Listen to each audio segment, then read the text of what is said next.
ಕಳೆದ 3 ವರ್ಷಗಳಿಂದ big boss Kannada reality ಶೋಗೆ ಒಂದಲ್ಲ ಒಂದು ವಿಘ್ನಗಳು ಎದುರಾಗುತ್ತಲೇ ಇದೆ. ಸೀಸನ್ 9ರಿಂದ ಈ ಶೋ ವಿಘ್ನಗಳನ್ನು ಎದುರಿಸುತ್ತಲೇ ಬಂದಿದೆ. ಈ ಬಾರಿ ಬಿಡದಿ ಬಳಿ ನಡೆಸುತ್ತಿದ್ದ ಬಿಗ್ ಬಾಸ್ ಶೋ ಅನ್ನು ಸ್ಥಗಿತಗೊಳಿಸಲಾಗಿತ್ತು. ಮಾಲಿನ್ಯ ನಿಯಂತ್ರಣ ಮಂಡಳಿ ಬಿಗ್ ಬಾಸ್ ಮನೆಗೆ ಬೀಗ ಜಡಿದಿದ್ದು ಪರಿಸರ ನಿಯಮ ಉಲ್ಲಂಘನೆ ಮಾಡಿದ್ದಕ್ಕೆ ಈ ಕ್ರಮ ತೆಗೆದುಕೊಂಡಿದ್ದಾಗಿ ಕಾರಣ ನೀಡಿದೆ.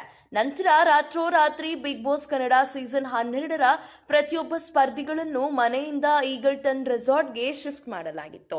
ಇದಾದ ಬಳಿಕ ಡಿಕೆ ಶಿವಕುಮಾರ್ ಅವರ ಸಹಕಾರದಿಂದ ಬಿಗ್ ಬಾಸ್ ಮನೆ ರೀಓಪನ್ ಮಾಡಲಾಗಿತ್ತು. ಇದೇ ವೇಳೆ ಇಂದು ಶನಿವಾರ ಕಿಚ್ಚನ ಪಂಚಾಯಿತಿ ನಡೆಯಲಿದ್ದು ಕಿಚ್ಚ ಅವರು ಈ ವಿಚಾರವಾಗಿ ಮಾತನಾಡಿದ್ದಾರೆ.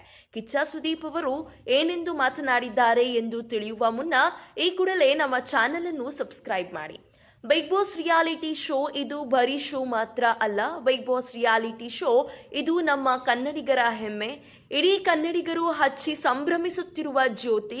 ಆ ಜ್ಯೋತಿಯನ್ನು ಹಾರಿಸದೆ ಕಾಪಾಡಿರುವಂತಹ ಪ್ರತಿಯೊಬ್ಬರಿಗೂ ನಾನು ಧನ್ಯವಾದವನ್ನು ಅರ್ಪಿಸುತ್ತೇನೆ ಎಂದು ಕಿಚ್ಚ ಸುದೀಪ್ ಅವರು ತಮ್ಮ ಅಂತರಾಳದ ಮಾತುಗಳನ್ನು ಆಡಿದ್ದಾರೆ. ಹಾಗೂ ನಿಮ್ಮ ಪ್ರೀತಿ ನಮ್ಮ ಬಿಗ್ ಬಾಸ್ ಮೇಲೆ ಇರುವ ತನಕ ನಮ್ಮ ಬಿಗ್ ಬಾಸ್ ಇನ್ನೂ ಎತ್ತರಕ್ಕೆ ಬೆಳೆಯುತ್ತಾನೆ ಇರುತ್ತೆ ಎಂದು ಕಿಚ್ಚ ಸುದೀಪ್ ಅವರು ತಮ್ಮ ಭಾವುಕದ ಮಾತುಗಳನ್ನು ಹಂಚಿಕೊಂಡಿದ್ದಾರೆ.